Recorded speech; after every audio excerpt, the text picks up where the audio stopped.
The river's secret. The desert evening had a strange beauty to it. A cruel beauty that could make a man believe he was the last soul left alive on earth. The sky blazed orange and crimson, stretching endlessly above the dry plains. The wind was restless, whispering through sagebrush and tumbleweed, carrying dust that glittered in the dying light. Out there rode Jace Thornton, a man who had learned to love silence because it never judged him. His hat brim shadowed a pair of eyes that had seen too much, of war, of loss, of the kind of loneliness that made even the stars feel far away. He was a cowboy in every sense, quiet, steady, living by the rhythm of his horse's hooves and the creak of worn leather. He rode for miles that day, chasing strays and memories he couldn't quite forget. As the sun dipped low, the river appeared before him like a wound of silver cutting through the red earth. He dismounted, his boots crunching against gravel as he led his horse to the bank. "Easy, Dusty," he muttered, patting the animal's neck. The water shimmered like glass, cold, clear, and moving fast. He crouched to fill his canteen. Then he heard it. A faint splash. A cry, soft, broken, and desperate. He turned sharply. Out in the middle of the current, something dark bobbed once, twice, then disappeared beneath the water.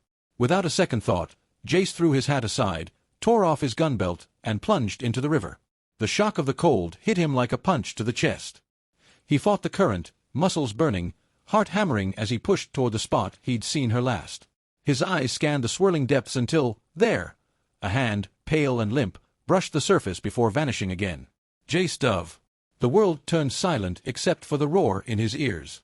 He reached through the murk until his fingers caught fabric, a dress, tangled in weeds. He pulled hard, freeing it, and kicked toward the light. They broke the surface together, Jace gasping for air as he dragged the woman toward shore.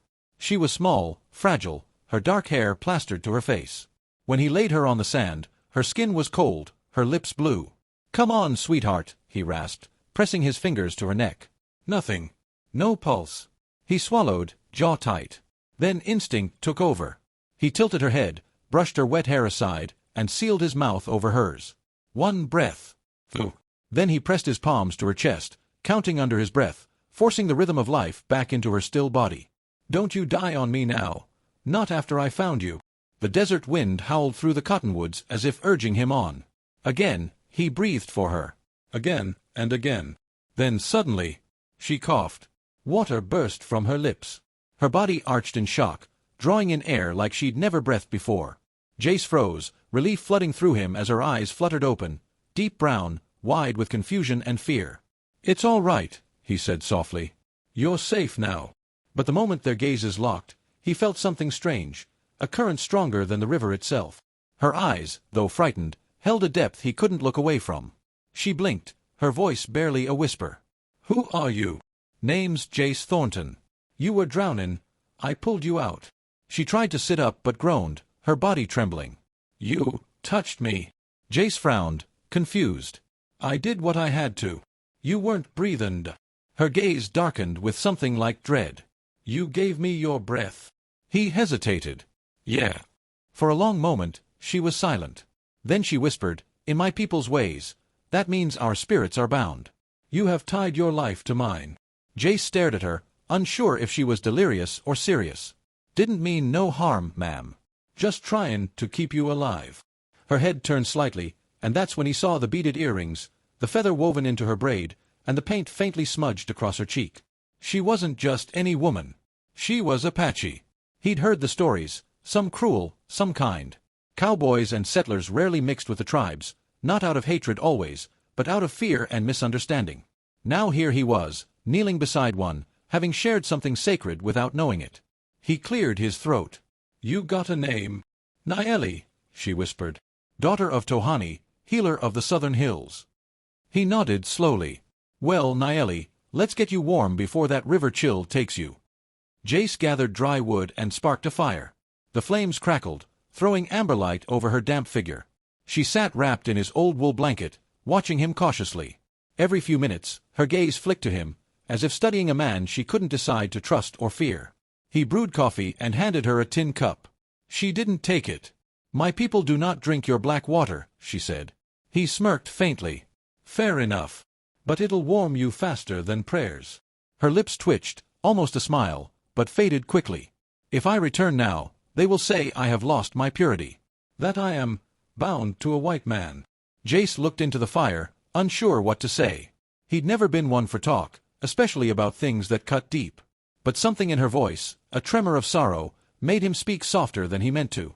You didn't ask to be saved that way. Sometimes life don't ask for permission either. For a while, the only sound was the fire snapping and the river whispering beyond the trees. The night deepened, wrapping them in solitude. Then Naeli's voice came again, quiet, almost afraid. You could have let me die. Why did you save me? Jace stared into the flames, the light catching the edge of his jaw. Because I know what it's like to feel like you're sinking, and no one's comin' for you. That silence that followed wasn't empty. It was heavy with something neither of them could name. Later, as the moon climbed high, Naeli began to shiver again.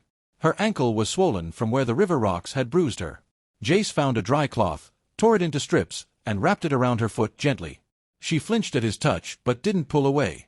You're gentle for a man who rides alone, she murmured. He smiled faintly. Guess loneliness teaches a man how to be careful with what he finds. When he looked up, her eyes met his, and for the first time, she didn't look away. A long pause hung between them. The fire crackled louder.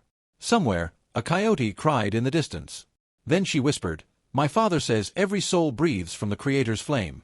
When one gives breath to another, their fates twist together, like roots beneath the earth. Jace swallowed, the weight of her words settling in his chest. Then I reckon our roots are tangled now. A faint smile curved her lips, fragile as dawnlight. Perhaps. He tossed another branch on the fire, leaned back, and stared at the stars scattered like dust across the sky. She followed his gaze. Neither spoke again for a long while, but the silence was no longer cold. It felt alive, like the breath they had shared was now pulsing quietly between them. As the night wore on, Naeli drifted into sleep, curled beneath his blanket. Jace sat awake, watching the flames dance and the gentle rise and fall of her chest. He didn't understand her world or her beliefs. But he knew this. Something had changed in him the moment he dragged her from that river. Something that wasn't just pity. It was a pull he couldn't fight, a whisper in his bones telling him that fate had tossed them together for a reason he'd soon have to face. The fire burned low, and Jace finally leaned back against his saddle, whispering to himself, What have you gone and done now, cowboy? Beyond the trees, the river murmured its endless song, as if answering in the dark. The breath between hearts. Dawn came softly over the desert, turning the world gold. The river that had nearly claimed Naeli's life now shimmered like a ribbon of light beneath the rising sun. Jace was already awake, crouched by the fire, boiling coffee that smelled of smoke and grit. He'd barely slept. Every time he closed his eyes, he saw her face in the firelight, the moment she'd gasped for air, the tremor in her voice when she spoke of fate and spirit. He glanced over. Naeli still slept, wrapped in his old blanket, her dark hair spilling across the sand like spilled ink. Her breathing was slow, peaceful. For the first time, she looked safe. He should have left before sunrise. That's what a smart man would do. Ride on. Forget. Let the world take its course. But Jace Thornton had never been good at leaving things behind, especially when his heart got caught up in them. When Naeli stirred, he was still there. She blinked up at him, startled that he hadn't gone. You stayed, she said softly. Couldn't leave a woman hurt in the desert, he replied, handing her a cup of warm water. Your ankle any better? She tested it gently and winced. Still weak. Then you ain't walkin' far today. Her eyes met his, dark and searching. You risk too much for someone you do not know. He smiled faintly. Seems to me I know enough. You've got fire in your eyes and courage in your heart.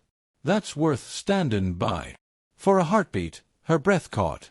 There was a gentleness in his words she wasn't used to, one that made her chest ache in strange ways. They spent the morning quietly. Jace cooked beans and cornbread over the fire while Naeli sat weaving a thin strip of grass into a bracelet. The silence between them had softened into comfort. By midday, she spoke again. When the river pulled me under, she said, I saw light beneath the water. I thought it was the spirits calling me home. But then I felt something stronger pull me back. I thought, perhaps the Creator changed his mind. Jace stirred the coals. Maybe he just sent someone else to do the job. Naeli smiled, faint, wistful. Maybe. But that peace was not meant to last. By late afternoon, Jace heard the distant thunder of hooves. He rose instantly, hand to his revolver, though something in the sound, steady, rhythmic, told him these weren't cowhands. Moments later, 5 Apache riders appeared on the ridge above them, painted faces gleaming under the sun. Spears glinted in their hands. Naeli gasped. "My people!" She limped to her feet, waving both arms. "Here. I'm here." The men rode down, dismounting in a storm of dust.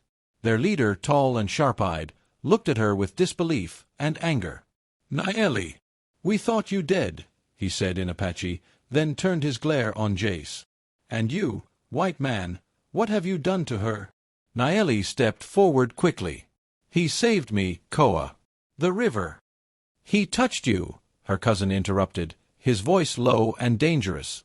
Her silence was answer enough. The warriors exchanged tense looks. "In our ways," Koa said coldly, "a man who gives his breath to a woman binds himself to her spirit. Her honor, her future, even her soul are no longer her own." Jace clenched his jaw. "I didn't mean no disrespect. She was drownin'. I only did what any man ought to do." Koa's eyes narrowed. "Then you must prove your heart, cowboy. Our laws demand balance. If your breath has joined hers, your courage must stand beside it." "What's that supposed to mean?" Jace asked. The warrior pointed toward the jagged mountains rising beyond the valley. "There lies the sacred canyon of fire. Within it burns a stone that glows like the heart of the earth. If you would earn her spirit's freedom, or her hand, you must bring that stone to her father's lodge before the next moonrise." Naeli turned pale. "Koa, no. That canyon kills even warriors of our blood." Koa looked at her softly. "Then let the spirits decide if his bond to you is truth or accident." And with that, they rode away, leaving dust and silence in their wake. That night, Jace sat by the fire, sharpening his knife, his mind spinning. It was madness. A canyon of fire, a stone that glowed. He didn't believe in such tales. But the way Naeli had looked at him, fearful yet trusting, made the decision for him. When dawn came, he saddled his horse. "You're leavin'," she whispered, eyes glistening. "Gotta bring that firestone back," he said quietly. "Not just for them. For you. Jace, you don't have to prove anything." He met her gaze steadily. "Maybe not. But I reckon I owe you more than a borrowed breath." Before she could answer, he rode off toward the mountains. The journey was brutal. Heat shimmered off the sand until it felt like riding through glass. Cacti clawed at his clothes. Vultures circled overhead, patient as death itself. Still, Jace pressed on. Every time he faltered, he thought of her, the girl by the river, the way her eyes had searched his face that night, as if seeing something no one else ever had. He climbed higher into the canyon. The air grew thick and strange, the walls glowing faintly red. He found the entrance, a narrow crack leading into a hollow where the rock itself seemed to breathe heat. Inside, the firestone shimmered at the heart of a small cavern, glowing orange like molten gold. Jace reached out, the heat biting into his skin.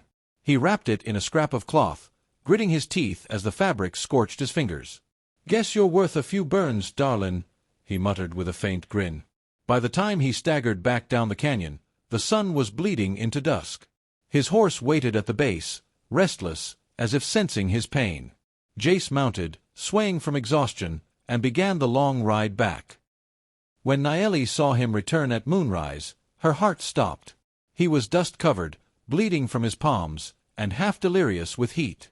But in his hand, wrapped in torn cloth, burned the faint glow of the firestone. He dropped it at her feet before collapsing. "Told you I'd bring it back." She fell to her knees beside him, tears spilling down her cheeks. "You fool cowboy," she whispered, pressing her hands to his face. "You risked everything." He smiled weakly. "Didn't risk nothin'.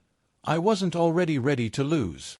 Her cousin Koa appeared from the shadows, watching silently. He lifted the stone, nodding in respect. "Then so be it. The spirits have chosen. The bond is true. She is yours, by the life you gave and the courage you proved." He turned and rode away, leaving them beneath the rising moon. Naeli held Jace's hands, her tears falling onto his skin. You could have died. Maybe, he whispered, voice low. But I reckon dyin's easier than livin'. Without knowin', I tried. For a long moment, they just looked at each other. The cowboy and the healer's daughter, two worlds that should never have touched, now bound by something deeper than words. Then she leaned forward, resting her forehead against his. Their breath mingled again, slow and steady, one rhythm, one promise. You saved me twice, she whispered. Once from the river, and once from the life I thought I had to live. He smiled, rough and tender all at once. And you saved me right back, Naeli. Didn't even have to try. The night around them was quiet except for the wind. The desert stars burned like scattered embers across the black. Jace wrapped his arm around her, pulling her close as the firestone's glow faded softly beside them. The spirits had judged. The river had chosen. And two hearts, once strangers, now shared the same breath forever.